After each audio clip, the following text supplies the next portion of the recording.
Para falar sobre os procedimentos mais comuns e os cuidados que é preciso ter, a gente recebe aqui no estúdio a cirurgiã plástica Camila Lopes Santos. Mande sua pergunta para ela pelo nosso WhatsApp, número 99313-9599. Boa tarde, obrigada pela sua participação. Boa tarde, bem-vinda. Boa tarde, Fernanda.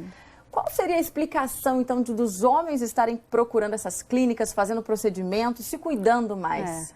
Eu acho que isso tem a ver com as redes sociais, né? Ultimamente a gente tem muita gente que selfie, culto ao corpo, ao rosto, e aí os homens estão entrando nessa também, junto com as mulheres. E acabando um pouco com o preconceito de que só mulher tem que se cuidar, exatamente, né? As próprias mulheres costumam dizer para os maridos e namorados incentivar a se cuidarem mais também. A gente separou uma foto aqui de um ator que todo mundo acha muito bonito, ou pelo menos a maioria da mulherada, né, o Brad Pitt, para a gente mostrar um pouquinho, né? Geralmente os homens fazem alguns procedimentos em quais áreas do rosto? O que é mais comum? O rosto é mais comum até do que o corpo, né? E na verdade eu trouxe isso aqui para a gente exemplificar que existe diferença quando você vai fazer um procedimento em homem com relação ao das mulheres, né? Você não pode feminilizar um rosto masculino. Então, isso aqui serve bem para exemplificar, né? A testa do homem, ele tem um supercílio mais caído, enquanto que o da mulher costuma ser mais arqueado, né? A gente tem aqui no supercílio uma proeminência óssea que é mais comum nos homens do que nas mulheres, né? Aqui o supercílio mais baixo gera mais um pezinho de galinha aqui nos homens do que nas mulheres. E principalmente aqui a questão da mandíbula, né? A mandíbula de homem é bem mais quadrada do que das mulheres. A mandíbula e o queixo, né? O mento também é mais quadrado, enquanto nas mulheres é mais ovalado, mais triangular. E na hora de fazer um procedimento, tudo isso tem que ser levado. As pessoas às vezes querem o nariz de um ator, de um modelo, mas isso tudo é levado em consideração. Não, né? Na verdade, não só em relação ao gênero, né, masculino, como também em relação à individualidade de cada um. Para homens e mulheres, né? Tem que respeitar essa individualidade. Falando em mulheres, a gente tem uma super aí agora a gente também consegue aqui em Kardashian para a gente ver essa comparação. Isso, agora a gente consegue comparar, né? Você vê a testa das mulheres é mais curtinha e um pouco mais arredondada, dos homens é mais reta. A sobrancelha é bem mais arqueada do que a dos homens, né? Você vê aqui, então, no terço inferior da face, a mandíbula não é tão marcada assim, né, do que em relação aos homens. E o queixo também um pouco mais projetado e mais fino, né, menos quadrado. A gente tem participação chegando, mas antes de chamar o Daniel, vamos mostrar a questão do crânio, que você também trouxe essa ilustração, que aí dá para ver bem essas diferenças, né? Exatamente. É uma estrutura de corpo totalmente diferente, né? De corpo e de rosto, né? Você vê no homem aqui, o que eu tinha falado antes, da proeminência óssea, né, do supercílio, enquanto que nas mulheres, ó, é reto, não tem. A testa do homem um pouco mais longa e mais inclinada, enquanto na mulher é mais retinha e mais curta. O ângulo de mandíbula aqui, você vê que da mulher a mandíbula, o ângulo é mais projetado para frente, enquanto o do homem é mais reto e mais quadrado, né? Aqui na visão frontal a gente consegue ver bem também, olha, enquanto no homem você tem bem mais ângulo de mandíbula do que em relação às mulheres. O queixo, ó, mais quadrado, da mulher é mais fino e mais pontudinho.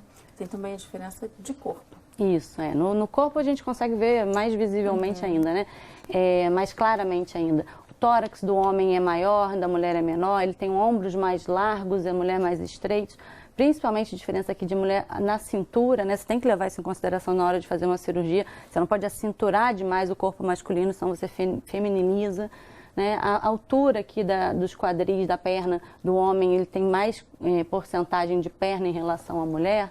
Né? Os joelhos da mulher são mais distantes, porque as mulheres costumam ter coxas mais grossas. Então tem que procurar um bom profissional, se é o caso, né, de desejo da pessoa, para explicar tudo isso, porque não adianta chegar lá querendo uma coisa que não vai ficar boa. Exatamente, né? Você não só... obviamente você tem a particularidade de cada um que tem que ser respeitada e essa questão do gênero também.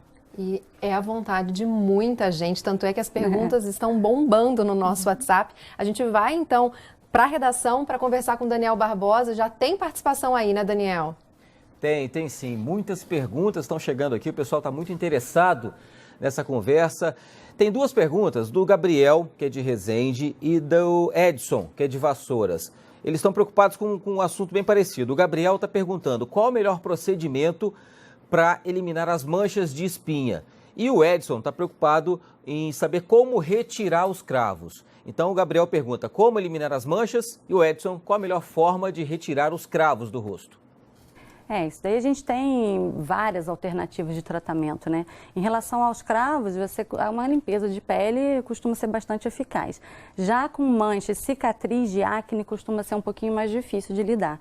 Mas a gente tem opções de laser, de peeling, de microagulhamento, e isso tem que ser avaliado de acordo com cada um, né? Qual é a melhor indicação de tratamento para cada pessoa. A gente viu que foram 2 perguntas do público masculino, né? Eles realmente, como a gente começou essa conversa, estão aí aderindo, né? interessados, mas as mulheres ainda ganham? Ganham. Ainda fica uma proporção assim de 25% de homens para 75% de mulheres. Mas isso está caindo, essa diferença. Está subindo. Está igualado. Vamos ver, né? A gente tem outra pergunta do Daniel. Daniel, o que mais você tem aí pra gente? Então, o Luiz, que é de Barra Mansa, e a Daniela, que é de Volta Redonda, eles também estão com uma dúvida parecida. O Luiz pergunta quando que é indicada uma cirurgia que tem um nome difícil, a abdominoplastia. Quando ela pode ser feita? Quando ela é recomendada? E a Daniela está contando que ela fez há 4 meses, mas ainda não viu o resultado, se isso é normal.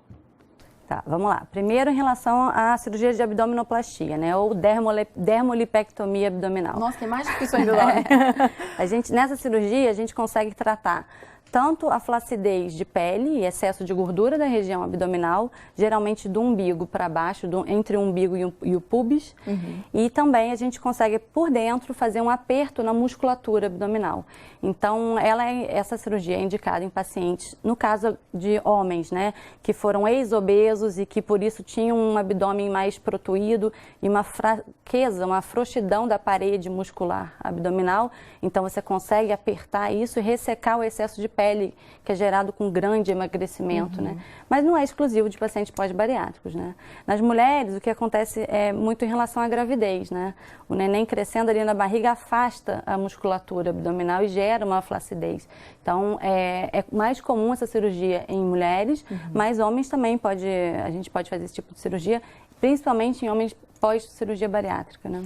E a Daniela, que fez há 4 meses. Isso, geralmente a gente consegue ver um resultado já no pós-operatório recente, mas com relação ao edema, né, que é um inchaço, e o resultado final você vê geralmente em torno de 6 a 8 meses. Então é comum. Tem um pouquinho de paciência. Tem que ter um pouquinho de paciência. Obviamente você vê já um resultado e que ele vai aparecendo cada vez mais até esses 6, 7 meses. E é importante também o pós-operatório, né? Exatamente. Isso daí a gente tem que frisar bem, porque no pós-operatório, o cirurgião fez a parte dele e depois é com o paciente, né? Então, tem que fazer direitinho as drenagens linfáticas, tem que fazer o repouso recomendado, seguir todas as orientações do cirurgião ou da cirurgiã. Tudo isso ajuda no resultado melhor ainda, certeza, né? Com certeza. Tem mais participação, né, Daniel?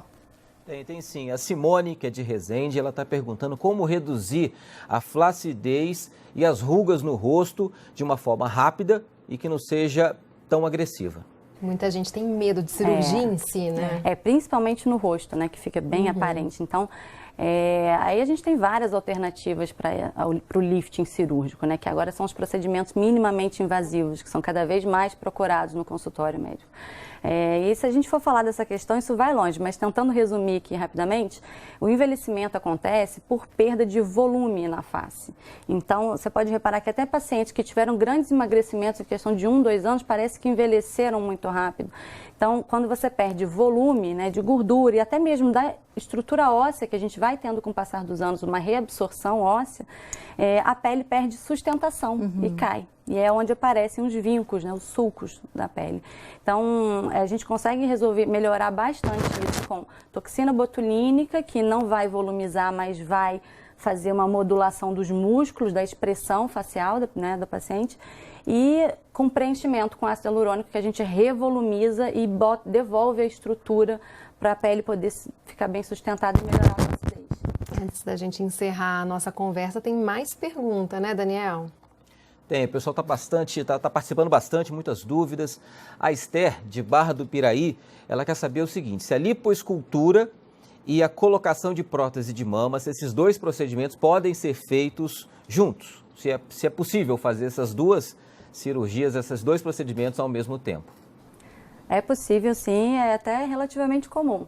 É óbvio que cada um vai ter a sua indicação, dependendo do tamanho daquela lipo, das áreas, se são muitas áreas ou são poucas áreas, a gente consegue associar, sim. E também do estado de saúde prévio, né? É feito todo um risco cirúrgico, um pré-operatório, para se a paciente estiver em boas condições, a gente consegue associar as duas cirurgias, sim, e costuma dar um bom resultado, né? Porque você Faz mexe o em tudo. pós-operatório de uma vez só, né? Exatamente. E esse check-up é importante antes de qualquer cirurgia plástica? Fundamental, qualquer cirurgia plástica. A cirurgia plástica é uma cirurgia eletiva, não é de urgência, não é para dar problema. Então, você tem que fazer esses exames e tá ok para a cirurgia. Tá certo. A gente agradece todas essas informações aqui no Eu que RJ. agradeço. Boa tarde. Obrigada, até a Boa próxima. tarde.